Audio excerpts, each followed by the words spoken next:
السلام عليكم ورحمة الله وبركاته. الحمد لله رب العالمين والعاقبة للمتقين والصلاة والسلام على عبده ورسوله الأمين وعلى آله وصحبه أجمعين.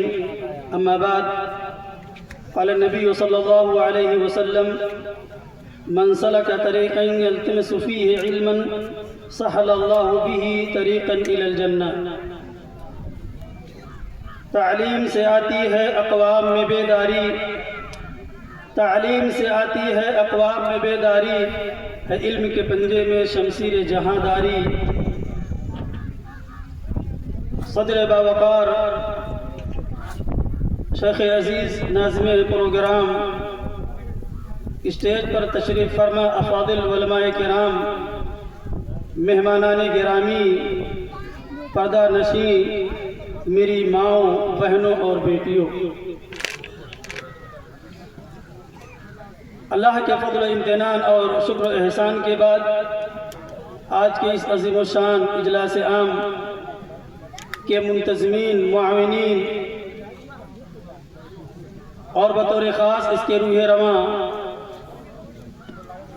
جناب عباس صاحب، مولانا عطا الرحمن صاحب اور ان کے دیگر رفقائے کار کا بےحد میں ممنون و مشکور ہوں، جنہوں نے جماعت و جمعیت سے وابستہ علمی و دعوتی شخصیات کو مدعو کر کے ان کی عزت افزائی کی ہے.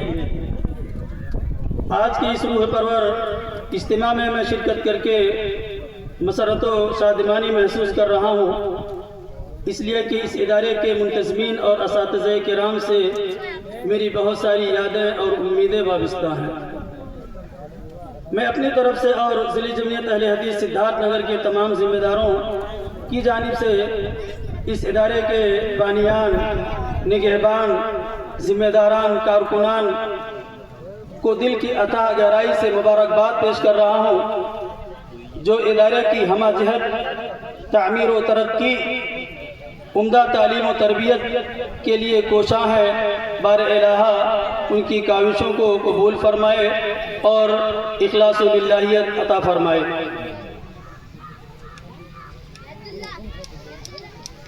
محترم حضرات، آج کا یہ مبارک اجتماع، یہ پر رونق محفل، جس میں ایک دینی و تعلیمی ادارے کے سنگ بنیاد کی تقریب منعقد ہو رہی ہے، یہ عمارت کی بنیاد نہیں ہے، یہ ہے ایک علم، ایمان اور تہذیب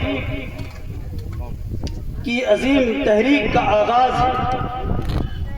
تعمیر مدارس علم اور علماء کی فضیلت، اہمیت، افادیت، ضرورت اور دیگر تقاضوں سے متعلق بے شمار آیتیں اور احادیث موجود ہیں.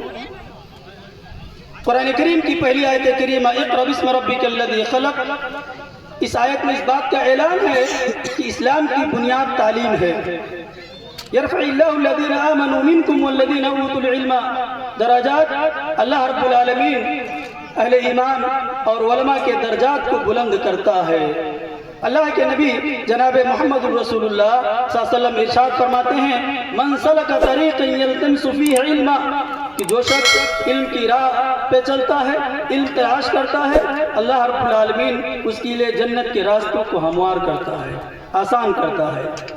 ایک دوسری حدیث کے اندر اللہ کے نبی جناب محمد رسول اللہ صلی اللہ علیہ وسلم نے فرمایا کہ جب انسان مر جاتا ہے، انسان کا کنیکشن اس دنیا سے ختم ہو جاتا ہے، تو اس کے سارے اعمال ختم ہو جاتے ہیں سوائے 3 چیزوں کے، اور ان 3 چیزوں میں سے ایک چیز وعلم ينتفع به، نفع بخش علم. آگے جو سنگ بنیاد رکھا جا رہا ہے اسی علم نافع اور نفع بخش علم کے دروازے کو کھولنے کی یہ کوشش ہے. مکاتب اور مدارس اسلامیہ صرف عمارتوں کا نام نہیں ہے، بلکہ دعوتی تعلیمی مراکز اور سینٹر ہیں جہاں سے قرآن و حدیث کی تعلیم ہوتی ہے، جہاں کتاب و سنت کی سنہری اور آفاقی تعلیمات کو فروغ دیا جاتا ہے. ایمان و عقیدے کی حفاظت ہوتی ہے، اخلاق و کردار کی تعمیر ہوتی ہے۔ اگر یہ مدارس نہ ہوں تو دین کا صحیح فہم ختم ہو جائے، نئی نسل گمراہ ہو جائے۔ اس لیے تاریخ شاہد ہے کہ ہر دور میں ایسے افراد پیدا ہوئے جنہوں نے مدارس کی تعمیر کی اور اس کے لیے کوششیں کی۔ اسلامی تاریخ اس بات پر گواہ ہے کہ جب امت نے مدارس اور علم کو مضبوط کیا تو اللہ رب العالمین نے انہیں عزت، طاقت، قوت اور وقار بخشا۔ اسلام کی پہلی یونیورسٹی درسگاہ صفا، جس میں جانصاران صحابہ پڑھتے تھے، یہی آگے چل کر کے اسلام کے عظیم داعی اور مبلغ بنے۔ امام بخاری رحمۃ اللہ علیہ، جن کا نام محمد بن اسماعیل بخاری ہے، ان کی زندگی کے مختلف گوشے اور پہلو ہیں جو ہم لوگوں کے لیے باعث عبرت اور سبق آموز ہیں۔ امام بخاری کی زندگی کا سب سے روشن پہلو اتباع سنت اور سلف صالحین کے مسلک و منہج کی ترجمانی اور باطل افکار و نظریات کی بے کنی ہے۔ صحیح بخاری کتاب الایمان اٹھا لیجئے، کتاب الایمان کے اندر امام بخاری رحمۃ اللہ علیہ نے گمراہ اور گمراہ فرقوں، گمراہ و گمراہ گر فرقوں کے عقائد کی خوب تردید کی ہے اور سلف صالحین کے مسلک و منہج کی ترجمانی کی ہے۔ وہیں پر آپ کی محنت و جافشانی کو ہمیں نہیں فراموش کرنا چاہیے۔ امام بخاری رحمۃ اللہ علیہ نے صحیح بخاری کو جمع کرنے کے لیے کئی ممالک کا سفر کیا، مشقتیں اٹھائی، محنت کی، تب جا کر کے صحیح بخاری کا وجود عمل میں آیا۔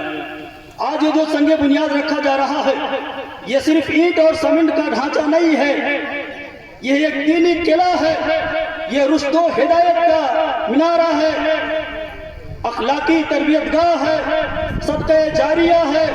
من بنا للہ مسجدا بنا اللہ لہ بیتا فی الجنہ، اور ایسے ادارے میں جہاں کتاب و سنت کی تعلیم دی جائے گی، اس کا اجر عظیم کتنا ہوگا۔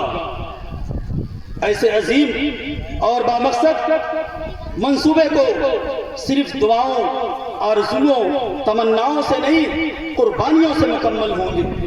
لن تنالوا البر حتى تنفقوا مما تحبون۔ میرے بھائیوں، آج ضرورت ہے کہ آج اس ادارے کے ذمہ داروں کے شانہ بشانہ ہم چلیں اور دل کھول کر کے ان کا مالی تعاون کریں، تاکہ ان کا جو خواب ہے وہ خواب پورا ہو جائے۔ اور ایک بار پھر میں ادارے کے ذمہ داروں کو مبارکباد پیش کر رہا ہوں، جنہوں نے جس عزم اور حوصلے کے ساتھ اس نیک کام کو پائے تکمیل تک پہنچانے کے لیے آج یہ باوقار تقریب منعقد کی ہے۔ میرے اسلامی بھائیوں، رمضان المبارک کا بابرکت مہینہ ہم سے رخصت ہو گیا، لیکن ہمیں جاتے جاتے یہ پیغام دے گیا کہ جس طرح اس مہینے کے اندر آپ نے اللہ رب العالمین کی رضا جوئی اور خوشنودی کے لیے روزہ رکھا، نماز پڑھا، صدقہ و خیرات کیا، آئندہ نیکیوں کمانے کے لیے سرگرمیاں جاری رکھنا، خشیت الہی، خوف الہی، تقوی کو برقرار رکھنا، اس لیے کہ رمضان کا مہینہ چلا گیا ہے پر رمضان کا رب باقی ہے۔ عید کے بعد سب سے بڑی آزمائش ہماری نماز کی ہوتی ہے۔ نماز ہماری زندگی سے ایسے نکل جاتا ہے ہاں، جس کے لیے مثال دینے کے لیے ہمارے پاس الفاظ نہیں ہے۔ جو رمضانی نمازی ہوتے ہیں وہ آئندہ رمضان میں آپ کو مسجد میں نظر آئیں گے، جبکہ نماز کا معاملہ بہت ہی پیچیدہ اور بہت ہی اہم ہے۔ ارکان اسلام میں توحید کے بعد اقامت صلاۃ کا ذکر ہے۔ اللہ کے نبی جناب محمد رسول اللہ صلی اللہ علیہ وسلم بستر مرگ پر ہیں، پھر بھی مسجد میں جانے کے لیے آپ کوشش کر رہے ہیں۔ ہمارے نبی اکرم جناب محمد رسول اللہ صلی اللہ علیہ وسلم نے جو آخری وصیت اور نصیحت کی تھی، الصلاۃ والصلاۃ وما ملکت ایمانکم، میرے ساتھیوں نماز کا اہتمام کرنا اور اپنے ماتحتوں کے ساتھ اچھا سلوک کرنا۔ حجۃ الوداع کے موقع پر آپ نے جو خطبہ دیا تھا اس میں کہا تھا ایک لفظ، اتقوا ربکم وصلوا خمسکم۔ نماز کے تعلق سے ہماری جو غفلت ہے وہ انتہائی خطرناک ہے، اس لیے ضرورت ہے نمازوں کے اہتمام کرنے کا، مسجدوں کو آباد کرنے کا۔ میرے بھائیوں، آپ نیک بنو، دیندار بنو، اپنے گھر کو دینی تربیت، اپنے بچوں بیوی بچوں کو دین سکھائیں، حلال رزق کمائیں۔ یا ایھا الذین آمنوا قوا انفسکم واہلیکم نارا، اللہ رب العالمین نے فرمایا کہ تم اپنے آپ کو اور اپنے اہل و عیال کو جہنم کی آزادی سے، جہنم سے آزاد کرو، جہنم سے بچاؤ۔ ہم جہنم کی آگ سے کیسے بچ سکتے ہیں؟ بہت آسان سا جواب ہے کہ ہم عمل صالح کریں گے، نیک کام کریں گے، جہنم کی آگ سے بچیں گے، جنت کے حقدار بنیں گے۔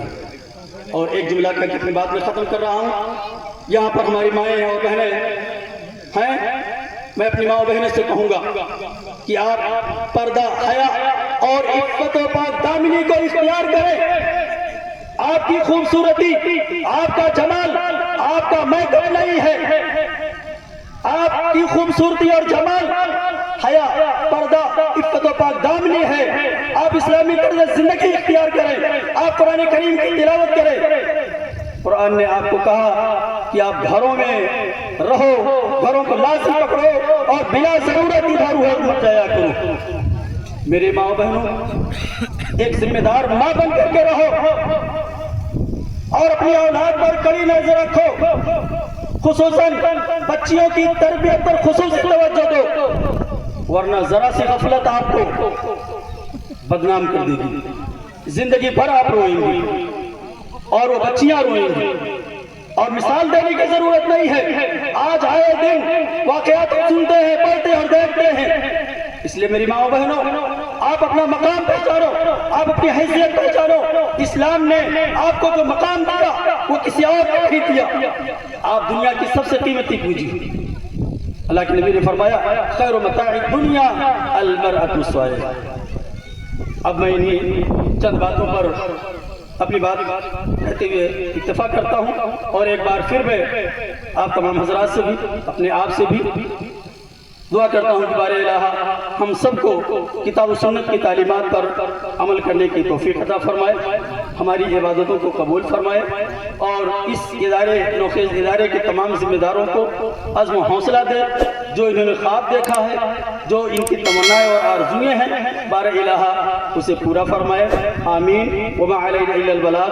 والسلام علیکم ورحمۃ اللہ وبرکاتہ۔